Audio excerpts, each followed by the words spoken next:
Hey guys, Andy here. Normally I'd release a quick tip video today, but I thought I'd do something different. A few weeks ago we sat down with Peter Upham to do a little podcast at his gym, Shire Speed and Strength, and once we were done, I just asked him if he had any quick tips for any of the Olympic lifts or any movements that he sees similar or small mistakes in.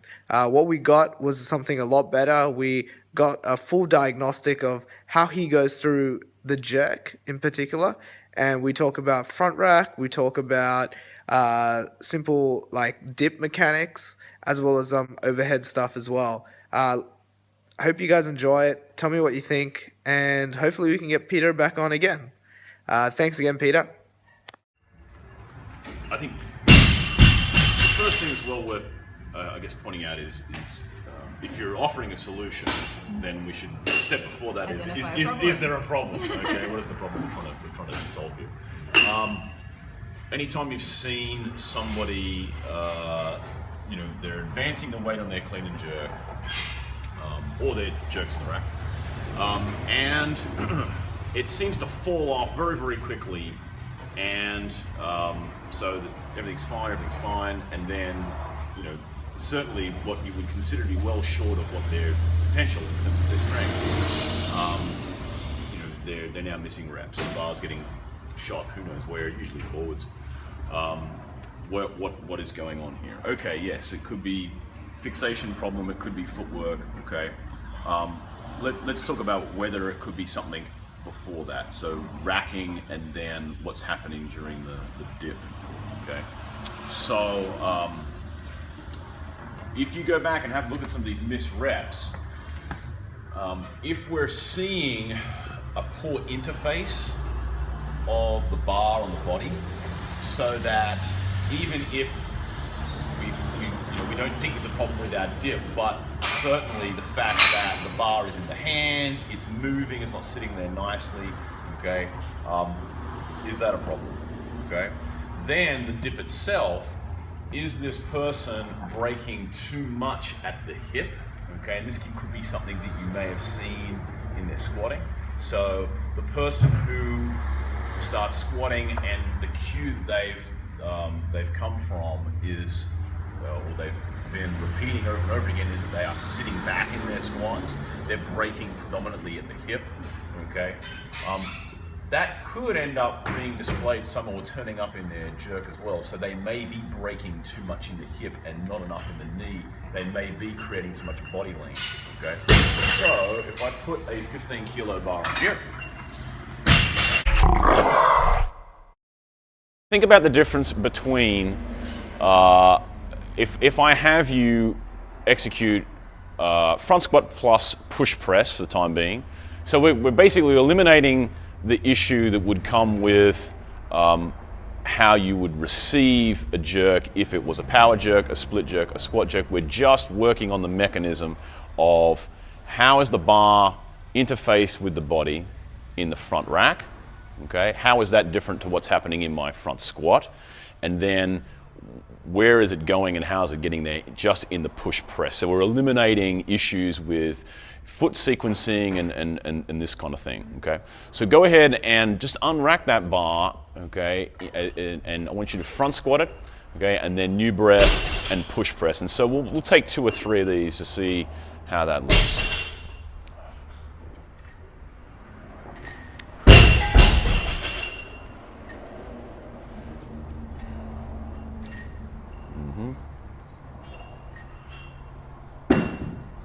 All right, go ahead and rack that.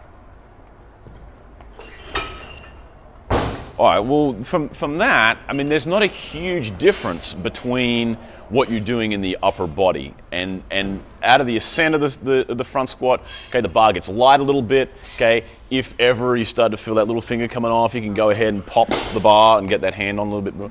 But there is not any change in the angle of what, okay, of where the humerus is, okay, and then your ability for the radius and the ulnar to get under the bar. If the more you are going to press the bar, or the earlier you're going to press the bar, you are going to have to reduce the moment arm between the bar and the elbow. So if I was going to press it immediately, there was going to be no dip at all.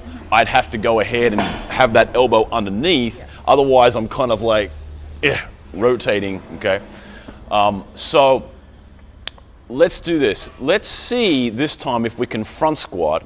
And then as you take a new breath, just bring your elbow down a couple of centimeters. So just changing the angle there just a little tiny bit. And what that would mean is that you are getting your elbow under the bar earlier, okay? So a greater portion of that ascent is a press. So if it's very, very light, I can kind of jump it into position, okay?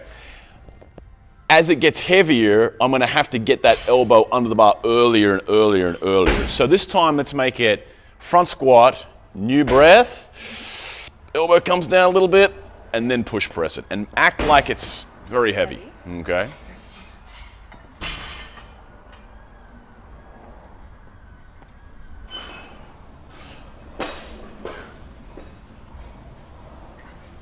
Let's do a second one of those.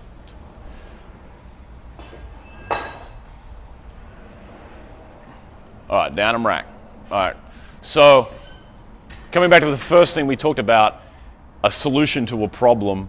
Do we even have a problem? You don't really have a problem in how well the bar is interfaced on the body. Okay, you've got a very large amount of you touching the bar. Okay, there's no gaps. It's not a case of, the bar is in the hand and it's not sitting on there, so we don't have an external rotation issue. You protract your scapula very well.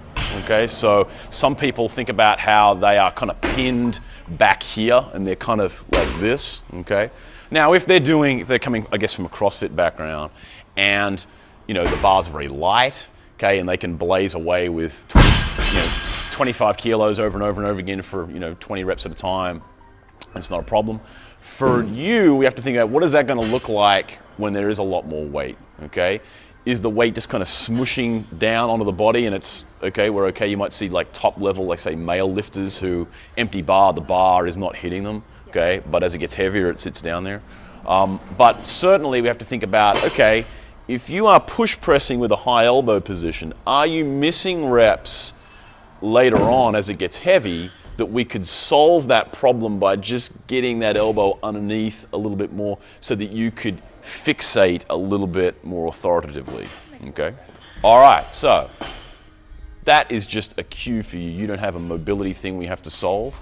If we come around from the side, okay, can you this time front squat, new breath, and show me what a jerk looks like just with a 15 kilo bar? And anything that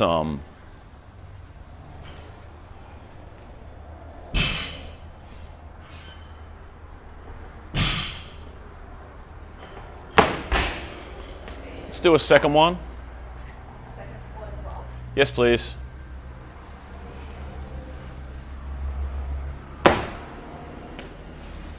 Okay, just hold the bar racked there. Okay, so here's this question we're thinking about. Is the top of your front squat, is there any difference in the alignment of the shoulder and the hip and the ankle? Is there any change, particularly in terms of what's happening at the hip? Is that any different to what happens to start your jerk? So I've come to the top of my front squat. Is there any change in the trunk, in the body, okay, when I go ahead and attempt to jerk it? Okay. Go ahead and re-rack it. Just back up there without the bar. Imagine you have the bar in that front rack position. We've taken that breath, the elbows come down a little bit, okay?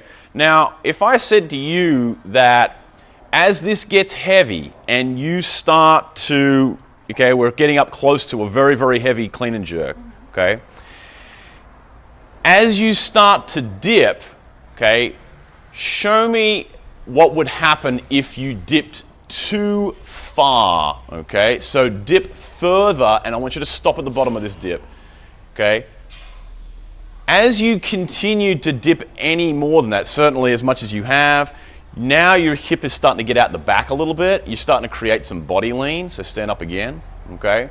If this heavy clean and jerk is missed because your jerk, you've dipped too far, you've created body lean, you have then okay, squared the bar out in front of you, okay, your front foot hits the ground first, okay, if we can anticipate that that might be a problem, all right, what could we do to alleviate or stop that happening?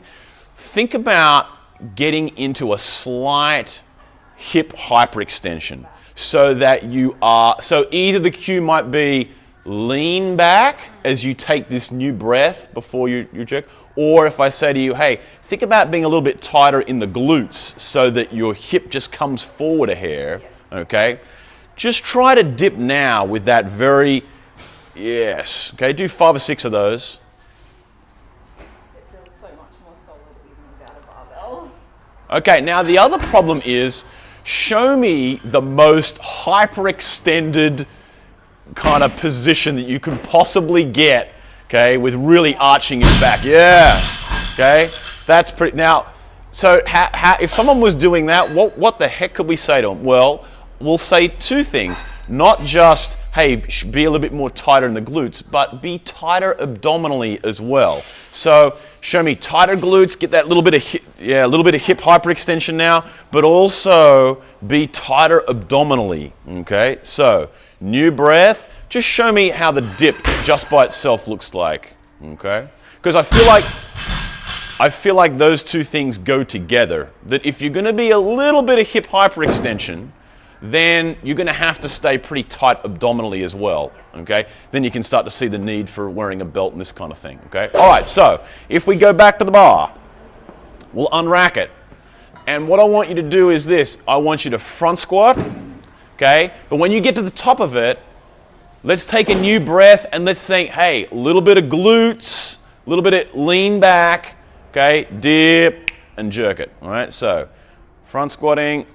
Okay, new breath, glutes, dip, and jerk it. Oh, that feels good. Let's try another one.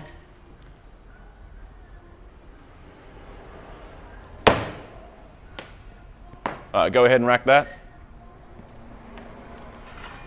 All right, so takeaways here. Is the top of your front squat the exact same starting point for you as what your jerk is? So is the end of your front squat, is the end of your clean exactly the same as the start of your jerk, or should it be different? And obviously different, people, different body types are going to have a potentially different, we're going to have to emphasize it more or less.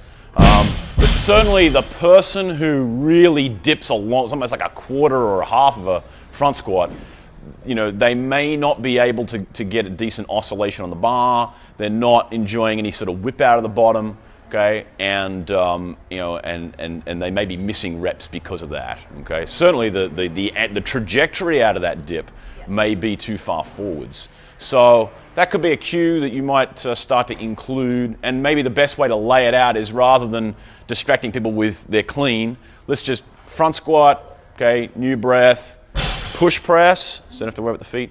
Then, because your footwork is okay for that split jerk. But if the footwork was terrible, if you're galloping all over the place because it wasn't well developed, then we may have to go and install that as a separate thing.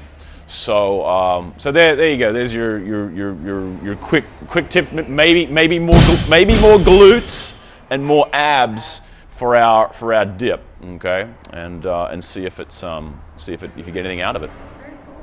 Thank you. That was like 2 quick tips. Yeah, that was great. That was 2 quick tips. It's like a tip A and B. There you go. Full in-depth view of how Peter diagnoses problems in the jerk and what he does to try and alleviate those problems. Big thanks to Peter Upham from Shire Speed and Strength. If you guys are in the Shire area, go check them out. They're just like in Corimba. If you guys like that video, please comment below, like the video, subscribe, follow us on all our social medias. If you want to hear more of that sort of content, just tell us, because we can easily do it, but we don't know unless you guys, ask for it. All right, see you guys next time. Have fun.